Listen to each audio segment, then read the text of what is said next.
Engraçado não é ridículo. Engraçado não é o piadista, até pode ser. Uma pessoa engraçada é aquela que nos faz bem. Porque uma pessoa que nos faz mal é a que não tem graça, por isso ela é desgraçada. A palavra graça, né, no latim, que é gracia, né, escreve com T, gratia, gracia significa aquilo que é protegido, que é cuidado, que é abençoado. Alguns dos cristãos, especialmente os católicos, têm uma oração que diz Ave Maria cheia de graça. Esta ideia é muito marcante, porque a expressão graça do latim, ela é uma tradução de uma expressão grega antiga muito bonita, que é caris. Caris. Caris, da onde vem carisma, da onde vem carismático, da onde vem eucaristia.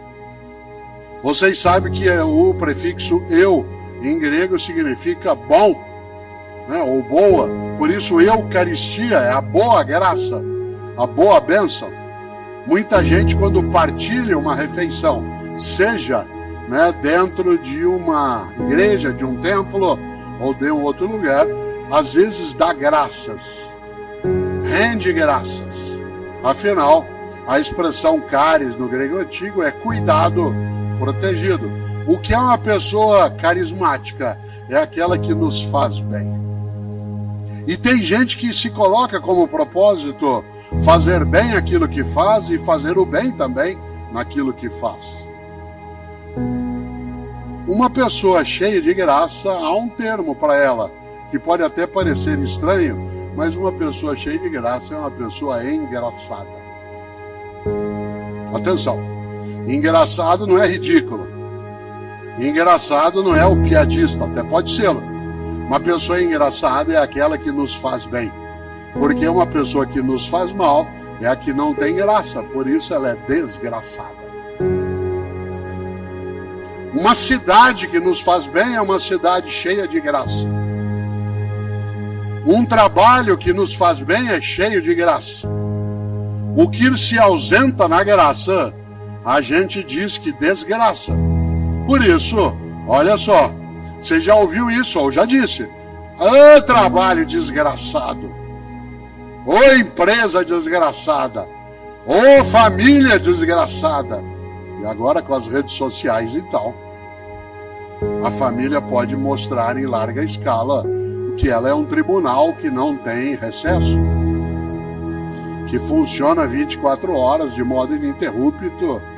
E aí há pessoas que olham e dizem, ô família desgraçada. Eu moro em São Paulo, como disse, há 55 anos. É comum a pessoa dizer, ô cidade desgraçada. Ô governo desgraçado. Ô professor desgraçado. Quando eu era criança em Londrina, desgraçado era palavrão. A gente precisa cuidado. Eram duas palavras que eram proibidas quando eu era criança em casa. Desgraçado, que meu pai Antônio e minha mãe Emília impediam que a gente o fizesse. E a outra era lazarento. Hoje em dia nem faz muito sentido a palavra lazarento, ela parece um pouco arcaica, né? Minha mãe Emília, que faleceu com 93 anos, ela gostava muito de eu contar para ela duas piadas. E eu gostava de contar porque ela pedia para contar de novo. E eu podia contar outras vezes, não porque ela estivesse sem memória, mas porque ela ria muito. Uma delas é uma piada cheia de graça, porque às vezes eu dizia para ela que isso poderia valer para nós, claro que de modo humorado, em que diz que o menininho de 5 anos, a mãe proibiu que ele fizesse algo, ele virou para ela e falou assim, filha da puta. Ela falou, quem que é filha da puta? Ele falou, eu. E ela ria muito dessa história, porque aquilo tinha uma graça interna, independentemente do palavrão, né, tinha algo que encantava naquilo. A outra, ela era professora, tal como eu sou, e ela dizia algo que tem a ver até com a noção de vida, trabalho e propósito. Ela disse que a mãe, 6 da manhã, foi lá acordar o filho e falou, filho, acorda, tá na hora de você levantar, você tem que ir para a escola. Ai não, mãe, deixa eu ficar na cama. Filho, levanta, por favor. Você tem que ir para a escola. Mãe, não quero ir, deixa eu dormir. Eu não aguento aqueles meninos, não aguento aquelas professoras. Filho, você tem que levantar, filho. Você é o diretor da escola. Tá? O tema por que fazemos o que fazemos nos lembra algo no ponto de partida, que é segunda-feira, 6 da manhã, toca o teu despertador. Você quer dormir mais um pouco? É só cansaço. Você não quer levantar de jeito nenhum.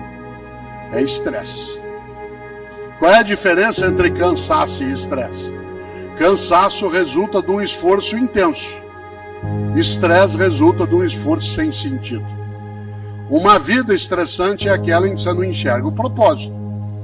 Uma vida cansativa é aquela que você tem esforços intensos. Exemplo concreto. Toca o despertador, segunda-feira, você não quer levantar. Você até põe lá o automático para ele tocar depois de novo. Segunda-feira, 6 da manhã, você não quer sair da cama. Você não quer que ninguém te chame. Você vira para a pessoa com quem você está dormindo e diz, liga lá e diz que eu morri. Você está rezando para dar alguma encrenca no trânsito para não ter nada aquele dia. Como é que você cura cansaço? Descansando. Como é que você muda estresse? Buscando propósito. Evidentemente, o cansaço vem do esforço intenso. Há muitas pessoas aqui que são pais, mães, avós, cuidam de crianças, seja como adultos, em que é muito cansativo. Criança te exaure. Criança faz com que você entre em estado de exaustão. Quantas pessoas aqui que são pais ou mães de crianças pequenas, né, não veem a hora delas crescerem sem saber que fica pior? Que quando eles são pequenos você não dorme porque eles não deixam, e depois quando eles crescem você não dorme porque eles não chegam, né? Claro, ainda assim tem propósito. Quer ver um exemplo? Uma mãe, isso mais na costa feminina, 2/3 do trabalho que é feito no mundo para a humanidade ficar viva é feita por mulheres, o trabalho. De cada 3 horas que se trabalha no planeta para a humanidade continuar viva, 2 delas são as mulheres que fazem, uma são os homens. O que é um desequilíbrio brutal. O que leva uma parte das mulheres a estarem ainda mais cansadas, mas não necessariamente estressadas. O estresse vem quando você não tem reconhecimento, não vê sentido naquilo que você está fazendo. Olha só. Pessoas que aqui atuam na área da saúde, que passaram 2020 e 2021.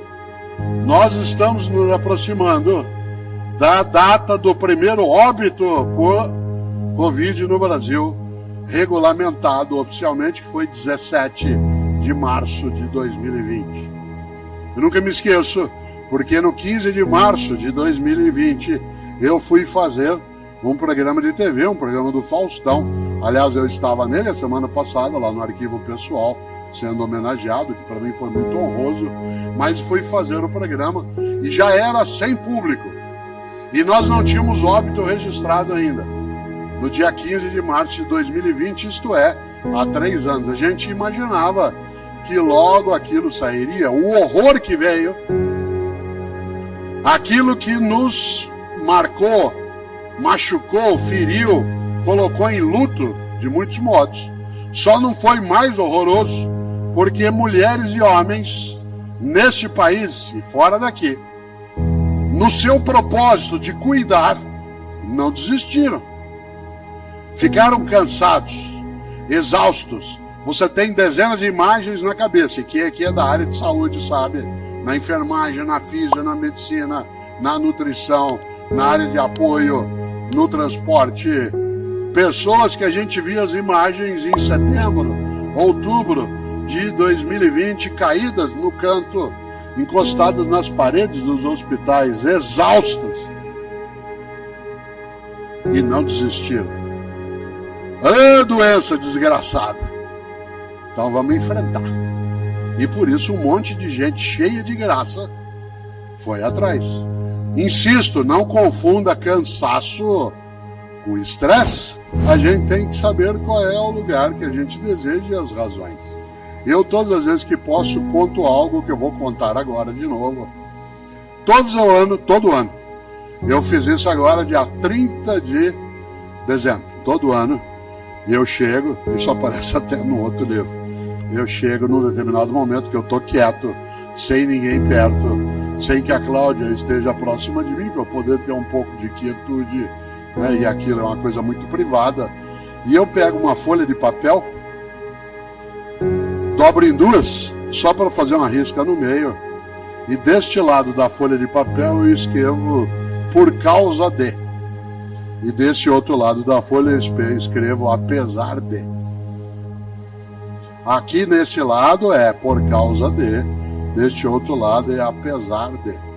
E aí eu coloco para mim perguntas e temas, do tipo: continuo casado com Cláudia por causa do amor, por causa do cuidado recíproco, por causa da alegria. Continuo casado com Cláudia, apesar das discussões, apesar de algumas encrencas. Continuo na atividade de docência e escrita por causa da partilha, por causa da formação, por causa da alegria. Apesar do cansaço, apesar da dificuldade. Atenção, isso eu faço para várias coisas. E a finalidade é só uma. Para cada uma das situações que eu coloco, se a lista dos apesares for maior do que a lista dos por causa, é porque eu tenho que mudar. Em outras palavras, se os senões, os obstáculos, ultrapassarem o número de razões, é sinal de que há alguma coisa errada. E aí o que eu estou tendo é uma vida desgraçada, a qual falte graça. Não é casual que dentro da palavra graça venha para nós alguma série de expressões que é gratuidade, que é a ideia de agradecer. A noção que em espanhol se usa, que é gracias, ou em italiano grazie. Aliás, quando você faz algo para alguém, a depender do idioma se diz gracias. Nosso idioma ainda usa muito obrigado. Obrigado, embora seja forte como respeito, carrega nele uma tarefa, que é eu te devolvo.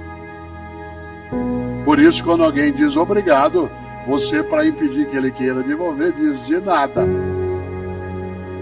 Tem gente que transfere a dívida, terceiriza. Você faz algo, ela diz, Deus lhe pague. Fica mais fácil. Mas alguns idiomas, entre eles, como se mencionei, especialmente o espanhol, a ideia é graças. Por isso, para mim é imensamente gratificante, isto é, cheio de graça. Para mim é especialmente algo que me agrada, aquilo que faz com que eu saia melhor do que eu cheguei, porque no propósito que tenho, que é fazer com que você, por exemplo, até ficasse mais um pouco, até imaginasse que apesar do horário, do dia, do cansaço, você permanece. Eu, Cortella, agora estou cansado, mas eu não estou estressado, porque tem um propósito. Eu quero descansar quando for fazê-lo, mas eu não quero deixar de fazer o que aqui faço. E mesmo que fosse algo que não tivesse tanta acolhida como tive, tantos aplausos, tantos afagos, mesmo que eu não tivesse chegado aqui hoje e pudesse apertar a mão pela primeira vez, alguém como o Pepe, que vi tantas vezes jogar e que me deu alegrias. Quando me mudei para São Paulo, Pepe, eu fui morar a 3 quarteirões do Pacaembu. Isso no final de 1967. E até eu crescer um pouco, menino com menos de 18 anos não pagava. Eu ia ao Pacaembu às terças, quartas, quintas, sábado e domingo. vi todos os grandes times, especialmente o meu. Algumas vezes aqui na Vila Belmiro. Para mim, o jogo mais marcante, um jogo aqui, Santos e Botafogo, em que você fez um gol. Aliás, você fez mais de 400, então alguns passaram por aí. É cheio de graça, mas é preciso que eu continue levantando aquilo. O apesar de tem que ser menor do que o por causa. Em outras palavras, para ir amarrando e fechando, as razões têm de ser maiores do que os senões. E aí, algo que escrevi um dia no livro, que é a admiração imensa que eu tenho por um professor britânico de matemática chamado Charles Dodson. Charles Dodson é uma pessoa admirável, porque ele resolveu escrever livros de filosofia sob a capa de livro infantil. E ele adotou um pseudônimo que é Lewis Carroll. Você conhece Charles Dodson como professor? Não, mas como escritor, Lewis Carroll, que fez Alice no País das Maravilhas, entre outras coisas, que é um livro de lógica. É um livro que lida com o pensamento lógico e com a falta de lógica. Você se lembra que Alice está brincando no jardim, vê um coelho branco, sai correndo, ele entra numa toca, ela entra junto, cai lá, e cai no mundo que as coisas parecem que não fazem o menor sentido. E ela está ali perdida, e é uma cena inesquecível, que você se lembra, eu queria retomá-la para fazer o fecho e depois completo, e aí termino de fato. Ela encontra várias vezes algumas personagens, mas o personagem que eu mais gosto é um gato. Esse gato que ela encontra algumas vezes, aparece só o sorriso dele, ou só o rabo dele. Uma hora Alice vê o gato no alto da árvore, fala assim: o senhor pode me ajudar? Ele diz: claro. Ela fala: para onde vai essa estrada? Ele fez para ela a grande pergunta da vida, que é: para onde você quer ir? Ela falou: não sei, eu estou perdida. Ele disse: para quem não sabe para onde vai, qualquer caminho serve. Sempre tem alguém que diz: mas não dá para dar um jeitinho. E aí é perigoso, porque para pegar o Brasil de agora, vamos lembrar uma frase antiga dos bombeiros: nenhum incêndio começa grande. Nenhum incêndio começa grande. Todo incêndio começa com uma faísca, uma fagulha, um disparo. Aliás, outro dia eu estava fazendo uma palestra sobre ética. Estava cheio, como hoje. Ao terminá-la, uma senhora se aproximou de mim e disse assim: o senhor não trouxe livros para vender? Eu disse: olha, eu não vendo livro, porque eu não posso emitir nota fiscal e nem o ticket do cartão de livro, porque eu sou da área de prestação de serviços e por isso não tenho como fazê-lo. Ela disse: ah, mas não precisa de nota, não. Eu falei: e o ticket do cartão? Ah, também não. Eu falei: a senhora estava na minha palestra? Ela falou: estava. Eu falei: então um de nós dois está no lugar errado. Claro. Por que eu estou dizendo isso? Porque uma das coisas boas dos novos tempos, e que é preciso a gente superar, inovar e transformar, é uma lógica muito perigosa, que é cada um por si, Deus por todos. Nossa nação precisa, na família, na escola, na empresa, na religião, da ideia de que é um por todos e todos por um. Afinal, eu repito sempre, como disse um dia Mahatma Gandhi: olho por olho, uma hora acabamos todos cegos. Olho por olho, uma hora acabamos todos cegos. Por isso precisa cautela. E eu estou dizendo isso nesse polo porque superar não é só aquilo que está dentro de nós, mas é superar também algumas formas nossas de fazer a vida coletiva. Daí que alguns livros, eles tratam também dessa temática. E o mais interessante é que o livro Não Nascemos Prontos, aliás, ele é apoiado numa ideia estranha, contra essa ideia. Tem uma ideia estranha que circula por aí, que diz que uma pessoa, quanto mais ela vive, mais velha ela fica. Isso é uma bobagem. Para que alguém, quanto mais vivesse, mais velho ficasse, teria que ter nascido pronto e ir se gastando. Isso não acontece com gente, acontece com fogão, sapato, geladeira, Fogão de chapar de geladeira que nasce pronto e vai se gastando. Gente nasce não pronta e vai se fazendo. Eu, Cortella, em 2018, sou a minha mais nova edição. Revista um pouco ampliada, mas a minha mais nova edição. Eu não nasci pronto e vim me gastando, eu nasci não pronto e vim me fazendo. Em 2018 eu sou um novo Cortella. Não sou inédito. Muito do que eu sou eu trouxe da minha história, mas eu não sou mais o mesmo. Isso significa que na minha história eu tenho raízes, não tenho âncoras. Cuidado, há uma diferença entre raiz e âncora. A raiz alimenta, a âncora imobiliza. Há pessoas que no passado têm âncoras e ficam o tempo todo dizendo: ah, no meu tempo, ah, aqui não é mais assim. É que nem colega meu da área de educação, professor ou professora, que diz uma frase estranhíssima, que é: ah, os alunos de hoje não são mais os mesmos. Que é uma coisa óbvia. Alguém que diz isso demonstra apenas um pouco de sanidade mental. Doença é alguém que sabe que não são os mesmos e continua dando aula do mesmo jeito que dava há 10 anos ou há 20. Se sabe que não são os mesmos, como é que faz do mesmo jeito? Ah, o país não é mais o mesmo. Claro que não é. Às vezes você fica parado e se torna atual. Por exemplo, eu uso barba sem tirar há 40 anos. Agora eu estou na moda. Faz 40 anos que eu não tiro a barba. E eu fiquei sentadinho no meu canto de barba. Hoje, o jovem de 17, 18, 20 anos usa barba também. Olha que coisa, eu não me mexi.